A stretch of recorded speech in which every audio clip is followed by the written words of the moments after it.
নমস্কার বন্ধুরা, ওয়ান্ডারফুল হবি চ্যানেলে আপনাদেরকে স্বাগত। বন্ধুরা, আজকে আমি আমার ছোট্ট অল্প একটু জায়গার মধ্যে আমার রান্নাঘরের জন্য একটা ছোট্ট কিচেন গার্ডেন আমি বানিয়ে ফেলেছি। একটু যদি পরিশ্রম করার ক্ষমতা থাকে এবং তার সঙ্গে যদি মনের জোর থাকে এবং ইচ্ছা শক্তি থাকে, তাহলে কিন্তু আপনারাও খুব সুন্দরভাবে আপনাদের নিজেদের রান্নাঘরের জন্য খুব সুন্দরভাবে একটা কিচেন গার্ডেন তৈরি করে নিতে পারেন। সেটা যদি একটুকু জায়গা থাকে সেখানে সম্ভব, আর যদি জায়গা না থাকে ছাদ আমাদের আছে, ছাদ কি সেখানে হয়েই থাকে। ছাদের মধ্যে নানা ধরনের সবজি আমরা চাষ করে থাকি, সাধারণত পশ্চিমবঙ্গ এবং এপার বাংলা ওপার বাংলা, বাংলাদেশেও ব্যাপকভাবে ছাদ কৃষির প্রচলন আছে। তো সেখানে ছাদের মধ্যে আমরা বিভিন্ন ধরনের সবজি চাষ করে থাকি। তো প্রথম যেটা দেখছেন সেটা হচ্ছে ধনেপাতা, ধনিয়া বলা হয় বা কোরিয়ান্ডার লিভস। রান্নাঘরে রান্নাকে সুস্বাদু করার জন্য এর জুড়ি মেলা ভার। আমাদের এখানকার যে আবহাওয়া, সেই আবহাওয়ায় সাধারণত শীতকাল প্রায় জুলাই, আগস্ট, সেপ্টেম্বর মাস থেকেই এ ধনেপাতার চাষ হতে শুরু করে আপ টু মার্চ অবধি। এবং ধনেপাতা চাষ করার জন্য খুব সামান্য কেয়ার এর প্রয়োজন হয়, একটু মাটিটাকে খুঁড়ে নিতে হয়। আর যারা ছাদে চাষ করছেন তারা যে পাত্রটা নেবেন সেটা হচ্ছে ফ্ল্যাট, সেটা চওড়া অনেকটা হবে এবং খুব অল্প মাটি দিয়ে আমরা যদি ধনেগুলোকে ছিটিয়ে দিই এবং তার উপরে একটু ঢাকা দিয়ে দিই, ব্যবস্থা করি, তাহলে কিন্তু কিছুদিন পরেই সেখান থেকে ধনেপাতা গজাতে শুরু করবে এবং নিয়মিতভাবে আপনাদেরকে রান্নাঘরে যোগান দেবে। ধনেপাতার পর আমি যেটা লাগিয়েছি দেখতে পাচ্ছেন সেটা হচ্ছে বেগুন। বেশ কিছু দিন আগে আমি একটা ভিডিও আপনাদের সাথে শেয়ার করেছিলাম, আপনারা চাইলে দেখে নিতে পারেন। সেখানে আমি দেখিয়েছিলাম যে বেগুন গাছের যে চারা সেটা আমরা কিভাবে রোপণ করব। একটু যত্ন নেওয়ার প্রয়োজন হয় বেগুনের জন্য, কিন্তু সেটা এমন নয় যে প্রতিদিনই যত্ন নিতে হবে। সামান্য একটু সার এবং সামান্য একটু যত্ন যদি আপনারা পারেন তাহলে বেগুন আপনারা লাগাতে পারেন টবের মধ্যে বা মাটির মধ্যে। আমি সেই ভিডিওতে দেখিয়েছিলাম যে কিভাবে মাটির মধ্যে সার মিশিয়ে দিয়ে তারপরে বেগুনের চারাগুলো লাগাতে হবে। এখন প্রায় 3 মাস পর ফুল আসতে শুরু করেছে এবং একই সঙ্গে বেগুন ধরতেও শুরু করেছে। এবং বেশ কয়েকটা যদি গাছ লাগানো যায় তাহলে নিয়মিতভাবে কিন্তু রান্নাঘরে বেগুনের যোগান থাকবে। দেখতে পাচ্ছেন যে পাতাগুলোর উপর একটু ছাই দিয়ে দেওয়া আছে। এটার কারণ হচ্ছে আমাদের এখানে যেহেতু জৈব পদ্ধতিতে একদম চাষ করেছি, এই ছাই কিন্তু জীবাণুনাশক। অনেক সময় পাতার মধ্যে বিভিন্ন ধরনের পোকার আক্রমণ হয়, মাকড়ের আক্রমণ হয়। এই ছাই যদি একটু ছিটিয়ে দেওয়া যায় তাহলে কিন্তু পোকামাকড়ের আক্রমণ অনেকটা কমে যায় এবং ধীরে ধীরে কয়েকদিন, 1-2 দিন পরেই কিন্তু আমি এখানে জল স্প্রে করে দেবো। পাতাগুলো পরিষ্কার হয়ে যাবে এবং পোকামাকড় যা থাকবে সবই চলে যাবে। এর সঙ্গে নিয়মিতভাবে একটু নিম তেল স্প্রে আর এই মাটিতে একটু করে সার প্রয়োগ। সেটা 20 দিন অন্তর অন্তর যদি ভার্মি কম্পোস্ট হয়, ভার্মি কম্পোস্ট বা যে কোনো ধরনের কম্পোস্ট সার আমরা কিন্তু মাটিটাতে দিতে পারি। দিলে নিয়মিতভাবে বেগুনের যোগান কিন্তু আমরা পাবো। এরপর যেটা আমি লাগিয়েছি বাগানের মধ্যে সেটা হচ্ছে টমেটো। টমেটো খুব সহজে উৎপাদন করা যায়, খুব সহজেই লাগানো যায়। একটু এর যত্ন নেওয়ার প্রয়োজন হয়। অনেক সময় দেখা যায় যে পাতাগুলো কুঁকড়ে যাচ্ছে। সেটা যদি প্রথম দিকেই আমরা উম এই পাতা কুঁকড়ে যাওয়াটাকে ধরে নিতে পারি কারণটা, সাধারণত পোকামাকড়ের জন্যই হয়ে থাকে। সেটা যদি আমরা নিম তেল জৈবভাবে যদি চাষ করে থাকি, তাহলে যদি আমরা নিয়মিতভাবে নিম তেল স্প্রে করি তাহলে কিন্তু এই সমস্যাটা মিটে যাবে। এবং একবার যদি টমেটো ধরতে শুরু করে তাহলে কিন্তু আপনার 3 থেকে 4 মাস এক একটা গাছে আপনি টমেটো নিশ্চিন্তে পেতে পারেন।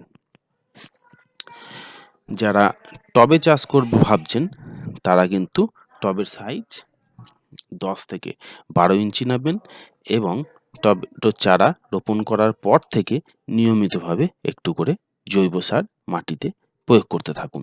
তাহলে দেখবেন গাছ কিছুদিনের মধ্যেই হেলদি হয়ে যাবে এবং হেলদি হওয়ার সঙ্গে সঙ্গে প্রচুর পরিমাণে টমেটো ধরতে থাকবে। আর হ্যাঁ, টমেটো গাছের জন্য অবলম্বনের প্রয়োজন হয়। যেহেতু এটা লতানো জাতীয় গাছ, লতিয়ে যায়, সেই জন্য যদি অবলম্বন দেওয়া যায় তাহলে গাছটা অনেক ওপর পর্যন্ত উঠবে লম্বা হবে এবং প্রচুর পরিমাণে ফলন হবে। এরপর আছে লঙ্কা, মরিচ, দেখতে পাচ্ছেন খুব ছোট্ট ছোট্ট, এগুলোকে এই অঞ্চলে বুলেট লঙ্কা বলা হয়। এবং এই সময়টাতে আমি যদিও এই বুলেট লঙ্কার আরও গাছ আমার কাছে আছে, সেই গাছটা কিন্তু সারা বছর ধরেই কিন্তু লঙ্কার ফলন দিয়ে আসছে এবং এটা লম্বা জাতীয়, এর ভ্যারাইটি আমার নাম জানা নেই, কিন্তু এরও ফলন খুবই ভালো।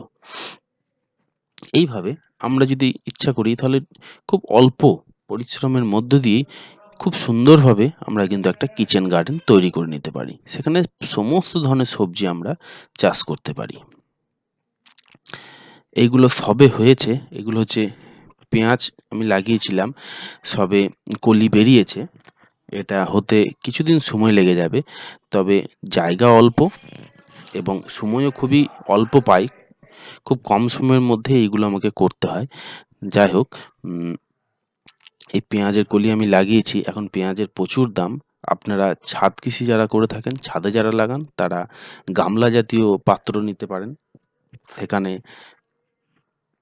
আপনারা পেঁয়াজের যে কিনতে পাওয়া যায় বাজার থেকে বীজ, সেই বীজগুলোকে ফেলে দিতে পারেন। মাটির মধ্যে সার মিশিয়ে সেই মাটিটাকে তৈরি করে নিলেন এবং তারপরে বীজগুলোকে রোপণ করলেন। কিছুদিনের মধ্যেই জল দিতে থাকবেন, কিছুদিনের মধ্যেই দেখবেন এরকম পেঁয়াজের কলি বেরোতে থাকবে। এটা পেঁয়াজ হিসাবে ব্যবহার করতে পারি বা কলিও আমরা এখান থেকে কিন্তু খেয়ে থাকি। এটা হচ্ছে ঢ্যাঁড়স গাছ, গ্রীষ্মকালে প্রচুর ঢ্যাঁড়স দিয়েছে এবং গাছটাকে কেটে দিয়েছিলাম, সেখান থেকে আবার নতুন কলি বেরিয়ে ওই ২-১টা করে ঢ্যাঁড়স ধরছে। যাই হোক, আবার নতুন করে আমি চারা ফেলে দেবো, বীজ ফেলবো এবং সেখান থেকে আবার গাছ হতে থাকবে। এর সঙ্গে এগুলো হচ্ছে গাঁদা, অলরেডি ফুটতে শুরু করেছে, খুব সুন্দর প্রচুর পরিমাণে গাঁদা ফুল ফুটেছে। এরপর যেটা আমি শেয়ার করছি সেটা হচ্ছে মূলো।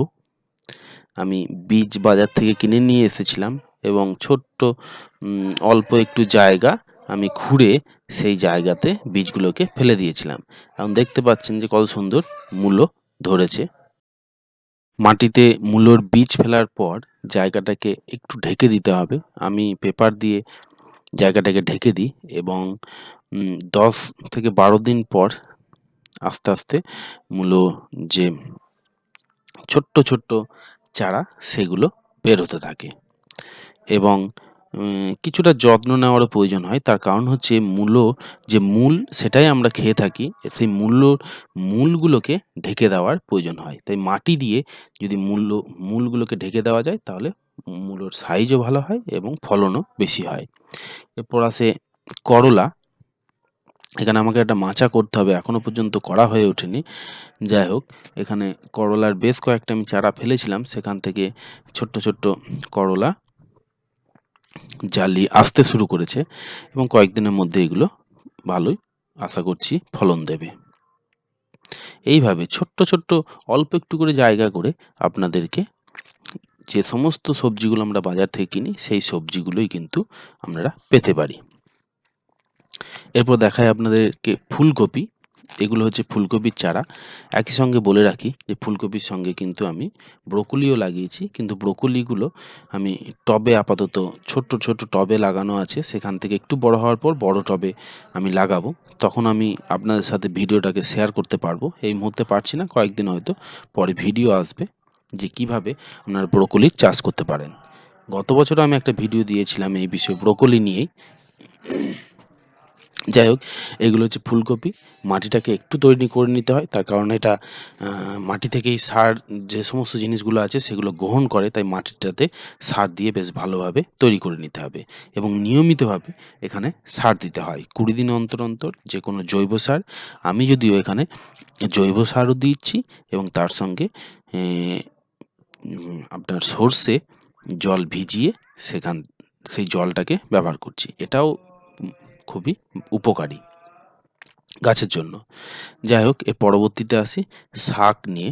এগুলো হচ্ছে পালং শাক, আমি ফেলেছি সবে, কিন্তু একটা সমস্যা হয়েছে, এখানে আমার বাড়িতে অনেক পাখি আসে, ফলের গাছ আছে, সেই জন্য পাখিতে কিন্তু ওই বীজটা যখন চারা একদম ছোট্ট চারা বের হয় তখন পাখির কিন্তু প্রচুর পরিমাণে পাখি আসে এবং চারাগুলোকে খেয়ে নেয়। ছোট্ট, ছোট্ট ওই যে সামনের অংশটা সেটা কিন্তু খেয়ে নেয়। এখানেও সেটাই হয়েছে। তারপরে দেখতে পাচ্ছেন যে একটু করে আমি ওই কাগজগুলোকে ঝুলিয়ে দিয়েছিলাম। যদিও এখন এক জায়গা হয়ে গেছে এবং সংখ্যাটাও খুবই অল্প বেরিয়েছে। আমি আরেকটা জায়গা তৈরি করে এই পালং পনকা ফেলছি এবং এটাতেও প্রচুর ফলন হবে। গাছগুলো এখন ছোট আছে। এভাবে আপনারা বিভিন্ন শাক চাষ করতে পারেন। পালং, পনকা, মেথি শাক, তারপর ছোলার শাক, এই সমস্ত শাকসবজি আপনারা চাষ করতে পারেন। এরপর আসি লেবুতে। এগুলো হচ্ছে গন্ধরাজ লেবু। সাইজ বিশাল, খুবই বড় সাইজের হয় এবং একই সঙ্গে এখানে সুগন্ধের জন্য এই লেবুটা বিখ্যাত। আমি এই গাছের যে গোড়া, বড় গাছ বাগানের মধ্যে হয়েছে, সেখানে কলম করা গাছ আমি নিয়ে এসে লাগিয়েছিলাম প্রায় বছর 3 থেকে 4 হয়ে গেল। আমার এক্স্যাক্টলি মনে নেই কতদিন হলো গাছটার বয়স, কিন্তু প্রচুর পরিমাণে এখানে কিন্তু লেবুর ফুল আসতে শুরু করেছে এবং লেবুও ধরেছে এবং লেবুগুলোর সাইজ কিন্তু বিশাল আকারের, খুব বড় বড় সাইজ। এখানে একটু করে সার আমি দিয়ে থাকি, সেটা হচ্ছে হাড় গুঁড়ো এবং ভার্মি কম্পোস্ট। মাটি গাছের যে মূল কাণ্ড তার চারপাশে একটু করে খুঁড়ে নিয়ে সেখানে আমি এই সারটা দিয়ে থাকি। আশা করছি ভালো লেগেছে ভিডিওটা। একটা লাইক অতি অবশ্যই দেবেন এবং সঙ্গে থাকবেন। ধন্যবাদ।